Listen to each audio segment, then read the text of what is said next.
नमस्कार। तो आज की हमारी इस चर्चा में हम नल और दमयंती के महाकाव्य के दूसरे भाग में गोता लगाने वाले हैं। पहले भाग में जो कुछ हुआ उसके बाद अब कहानी एक ऐसा जबरदस्त मोड़ लेगी जो सच में हैरान कर देने वाला है। एक महाविनाश और फिर एक ऐसा अद्भुत मिलन जिसकी शायद आपने कल्पना भी न की हो। अब देखिए, सबसे बड़ा सवाल तो यहीं आकर टिक जाता है कि सर्वगुण संपन्न राजा नल बस अपनी एक छोटी सी भूल के कारण अपना सब कुछ कैसे हार गए। मतलब जरा सोचिए, जिस प्रतापी राजा को अग्नि, वरुण और यम जैसे महान देवताओं से सीधे वरदान मिले हों, वो अपना पूरा का पूरा साम्राज्य सिर्फ इसलिए गवा बैठता है क्योंकि उसे सूर्य को अर्घ्य देते समय अपने पैर धोना याद नहीं रहा। सुनने में थोड़ा अजीब लगता है ना, लेकिन सच यही है। अशुद्धि के बस उसी एक छोटे से पल ने उनके इतने बड़े पतन का दरवाजा खोल दिया। तो चलिए कहानी के इस पहले अध्याय से शुरू करते हैं, कली का प्रभाव और राजा नल का वनवास। आइए इसे थोड़ा गहराई से समझते हैं। वो जो कली था ना, वो पिछले 12 सालों से बस इसी ताक में था कि कब उसे राजा नल के शरीर में घुसने का मौका मिले। और जैसे ही मौका मिला, उसने नल की बुद्धि को पूरी तरह से घुमा के रख दिया। कली ने उनके भाई पुष्कर के दिमाग पर कब्जा किया और नल को द्यूत क्रीड़ा यानी जुए के लिए उकसा दिया। इसके बाद तो चीजें इतनी तेजी से बिगड़ी कि पूछिए मत। पासे हमेशा पुष्कर की हक में घिरते रहे। देखते ही देखते राजा नल ने अपना खजाना, अपना राज्य, वो आलीशान महल और यहां तक कि अपने शरीर के कपड़े तक सब कुछ हार दिया। और बात सिर्फ हारने तक ही नहीं रुकी। जीतने के बाद पुष्कर ने एक बेहद क्रूर फरमान जारी कर दिया। पूरे राज्य में ढिंडोरा पिटवा दिया गया कि भाई जो कोई भी नल को खाना, पानी या पनाह देगा, उसे सीधे मौत की सजा मिलेगी। जरा सोचकर देखिए उस स्थिति को। इस एक आदेश ने नल और दमयंती को पूरी तरह से बेसहारा कर दिया। अब उनके पास बिना किसी मदद के उस भयानक और खूंखार जंगल में जाने के अलावा और कोई रास्ता ही नहीं बचा था। और यहीं से कहानी अपने सबसे दर्दनाक मोड़ पर आती है, नल और दमयंती का वियोग। उस भयंकर जंगल में दमयंती का समर्पण देखने लायक है। उन्होंने बहुत समझदारी दिखाई और अपने बच्चों को सुरक्षित उनके ननिहाल कुंडिनपुर भेज दिया। खैर, वो चाहती तो खुद भी अपने पिता के महल लौट सकती थी, है ना? लेकिन नहीं, उन्होंने राजा नल के साथ उस भयानक वनवास को चुना और कसम खाई कि अपना जीवन सिर्फ उनके चरणों में ही बिताएंगी। वहीं दूसरी तरफ नल की किस्मत और खराब होती जा रही थी। कुछ अजीब से सुनहरे पक्षियों ने छल करके उनका बचा खुचा एकमात्र कपड़ा भी छीन लिया। और पता है वो पक्षी कौन थे?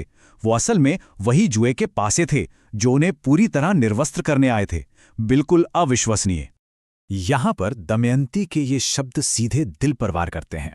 उन्होंने कहा, मैंने किसी राजा या राजसी सुखों को नहीं चुना था, मैंने आपको चुना था। आप जिस भी हाल में हो, आप ही मेरे प्रिय हैं। इतनी गहरी भावना और प्यार। लेकिन राजा नल अपनी पत्नी की ये दुर्दशा बर्दाश्त नहीं कर पाए। उनका दिल टूट गया था। उन्होंने दमयंती का वो इकलौता कपड़ा आधा फाड़कर खुद को ढका और जब वो थकान से बेसुध सो रही थीं, नल उन्हें उस खौफनाक जंगल में बिल्कुल अकेला छोड़कर चले गए। तो अब हमारी कहानी पूरी तरह मुड़ती है दमयंती की विदर्भ वापसी की ओर। अकेले उस जंगली रास्ते पर दमयंती का सफर रोंगटे खड़े कर देने वाला था। एक विशाल अजगर ने उन्हें लगभग निगल ही लिया था, लेकिन ऐन वक्त पर एक शिकारी ने उन्हें बचा लिया। पर कहानी में मोड़ देखिए, जब उस शिकारी की नीयत बिगड़ी और उसने दमयंती को छूना चाहा, तो दमयंती के सतीत्व और उनके आध्यात्मिक तेज से वो शिकारी वहीं का वहीं जलकर राख हो गया। इसके बाद वो व्यापारियों के एक कारवां के साथ हो ली, जिस पर रात के अंधेरे में जंगली हाथियों ने हमला कर दिया और सब कुछ तहस नहस कर दिया। इतनी सारी विपत्तियां, लेकिन दमयंती का जो अटूट धर्म था ना, वही उनका सबसे बड़ा और अभेद्य कवच बना रहा। भटकते भटकते जब वो चेदी राज्य पहुंची तो वहां की राजमाता ने उन्हें पनाह दी। दमयंती ने सैरंद्री यानी एक दासी के रूप में रहना तो मान लिया, लेकिन 3 बहुत ही सख्त शर्तों पर। ध्यान से सुनिएगा। वो कभी किसी का जूठा नहीं खाएंगी, कभी किसी के पैर नहीं धोएंगी और अन्य पुरुषों से बात तक नहीं करेंगी। वो इन कठोर नियमों का तब तक पालन करती रहीं जब तक कि कुंडिनपुर से उनकी तलाश में निकले सुदेव नाम के एक ब्राह्मण ने उनके माथे का वो दिव्य जन्मजात निशान देखकर उन्हें पहचान नहीं लिया। चलिए अब वापस चलते हैं राजा नल की कहानी में और देखते हैं उनका बाहुक रूप। तो नल जब जंगल में भटक रहे थे, अचानक उन्हें एक भयंकर दावानल यानी जंगल की भीषण आग दिखाई दी और उस आग के बीच से कोई उन्हें मदद के लिए पुकार रहा था। अब क्योंकि नल को अग्निदेव से वरदान मिला हुआ था, तो आग उनका कुछ बिगाड़ नहीं सकती थी। उन्होंने बिना एक पल सोचे उस भयानक आग में छलांग लगा दी अंदर जाके क्या देखते हैं कि सर्पों के राजा करकोटक नाग एक श्राप के चलते वहां फंसे हुए हैं और हिल भी नहीं सकते। नल ने तुरंत उन्हें उठाया और सुरक्षित आग से बाहर निकाल लाए। अब यहां जरा ध्यान दीजिएगा क्योंकि ये बहुत दिलचस्प है। आग से बाहर आते ही करकोटक नाग ने जानबूझकर राजा नल को डस लिया और इसका असर, जो राजा नल पहले इतने लंबे, गोरे और दिव्य दिखते थे, वो अचानक से छोटे, सांवले और एकदम पहचाने ना जा सकने वाले इंसान में बदल गए। कोई उन्हें देखकर कह ही नहीं सकता था कि ये राजा नल है। उनका ये जो नया और विचित्र सा रूप था, इसे बाहुक नाम दिया गया। अब शायद मन में सवाल आए कि भाई, जान बचाने वाले को ही डस लिया, ये कैसी सजा है? लेकिन असल में करकोटक का वो डसना कोई सजा नहीं, बल्कि भेष बदलकर बचाने वाला एक वरदान था। वो जहर नल को उनके दुश्मनों से छिपाने के लिए एक अचूक वेश था। और उससे भी बड़ी बात, वो जहर असल में उनके अंदर बैठे उस दानव कली को हर पल आग की तरह जला रहा था। यानी नल जो वो भयानक दर्द सह रहे थे ना, वो दर्द नहीं बल्कि उनका इलाज था, कली का अंत करने की एक दवा। अब आते हैं कहानी के उस हिस्से पर जहां ये दोनों अलग अलग कहानियां आपस में टकराने वाली हैं। नल की खोज और दमयंती की शानदार युक्ति। दमयंती हार मानने वालों में से तो थी नहीं। उन्होंने अपने पिता के ब्राह्मण गुप्तचरों को हर राज्य में भेजा और उन्हें एक खास पहेली या श्लोक डालने को कहा। हे ज्वारी प्रेतम, अपनी समर्पित पत्नी को सोते हुए छोड़कर और उसका आधा वस्त्र फाड़कर तुम क्यों चले गए? वो आज भी तुम्हारे वियोग की आग में जल रही है। ये कोई मामूली सा गीत नहीं था, ये गुप्त संदेश था। एक ऐसा संदेश जिसे पूरी दुनिया में सिर्फ और सिर्फ नल ही समझ सकते थे। और यकीन मानिए, ये चाल बिल्कुल अचूक साबित हुई।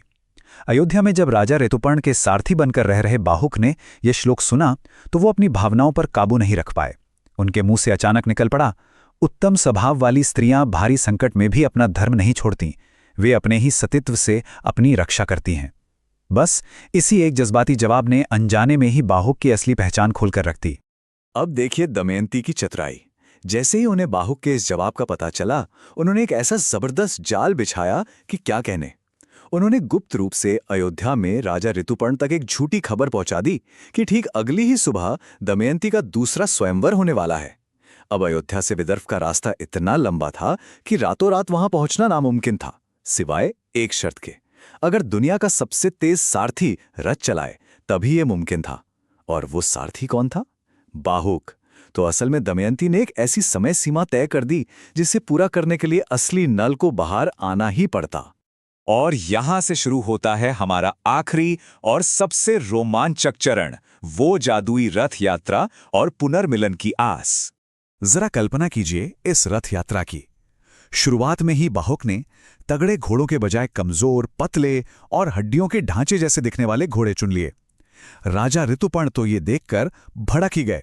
लेकिन जैसे ही यात्रा शुरू होने को हुई, उन घोड़ों ने जमीन को प्रणाम किया और हवा की रफ्तार से सीधे आसमान में उड़ चले। ये कोई जादू नहीं था, बल्कि राजा नल की अश्वविद्या यानी घोड़ों को काबू करने की उनकी उस अद्वितीय कला का कमाल था, जिसे कोई और सोच भी नहीं सकता था। इसी सफर में एक और हैरान कर देने वाली चीज होती है। रथ आसमान में बिजली की रफ्तार से उड़ रहा था, है ना? तभी रास्ते में एक बहेड़े का पेड़ दिखा और उस भयंकर गति में भी राजा ऋतुपर्ण ने बस उसे देखकर तुरंत सटीक गिनती कर दी। उन्होंने बता दिया कि उसकी खास टहनी से ठीक 102 पत्ते गिरे हैं और उस पर 2095 फल लगे हुए हैं। ये कोई तुक्का नहीं था, ये गणित और द्यूत विद्या यानी पासों के खेल में ऋतुपर्ण की महारत का जीता जागता सबूत था। और इसी पल, इस जादुई सफर के बीच कहानी का सबसे बड़ा आध्यात्मिक मोड़ आता है। दोनों अपनी अपनी विद्याओं का आदान प्रदान करते हैं। राजा नल ऋतुपर्ण को अपनी अश्व विद्या सिखाते हैं और बदले में ऋतुपर्ण उन्हें अपने गणित और द्यूत विद्या का वो गहरा राज बताते हैं। जैसे ही ये ज्ञान साझा होता है और करकोटक नाग का जहर अपना असर दिखाता है, नल के अंदर बैठा वो दानव कली हार मान लेता है। वो बुरी तरह जलता हुआ नल के शरीर से बाहर निकलता है और उसी बहेड़े के पेड़ में जाकर समा जाता है। आखिरकार राजा नल उस कली के काले सायस से पूरी तरह आजाद हो जाते हैं। उधर विदर्भ में जब वो रथ कुंडिनपुर की सीमा में दाखिल हुआ तो आसमान में बादलों के गरजने जैसी भारी आवाज गूंजने लगी। महल की छत पर खड़ी दमयंती ने उस आवाज को पल भर में पहचान लिया। वो आवाज इतनी भव्य थी कि लगा जैसे खुद देवराज इंद्र पधारे हों। दमयंती को पूरा यकीन हो गया कि इस खौफनाक और तूफानी गति से रथ हाँकने की कला इस पूरी पृथ्वी पर सिर्फ और सिर्फ एक इंसान के पास है, और वो हैं उनके पति राजा नल। लेकिन कहानी अभी खत्म नहीं हुई है। जब वो रथ महल के प्रांगण में आकर रुका तो उसमें से लंबे तेजस्वी राजा नल बाहर नहीं आए। बाहर आया एक नाटा और गहरे सावले रंग का इंसान, बाहुक। आवाज नल की थी, रथ हाँकने का अंदाज नल का था, लेकिन वो रूप वो नल का बिल्कुल नहीं था। तो अब यहां एक बहुत बड़ा रहस्य खड़ा हो जाता है। क्या दमयंती उस अजनबी और बिल्कुल ना पहचाने जाने वाले चेहरे के पीछे अपने असली प्यार को ढूंढ पाएंगी? क्या इतने सालों का ये दर्दनाक वियोग एक सुखद मिलन में बदल पाएगा? खैर, ये सवाल सच में गहराई से सोचने पर मजबूर कर देता है। हमारी आज की इस विस्तृत चर्चा में बस इतना ही। इस विश्लेषण से जुड़े रहने के लिए बहुत बहुत धन्यवाद। अगली बार फिर मुलाकात होगी ऐसी ही एक नई और दिलचस्प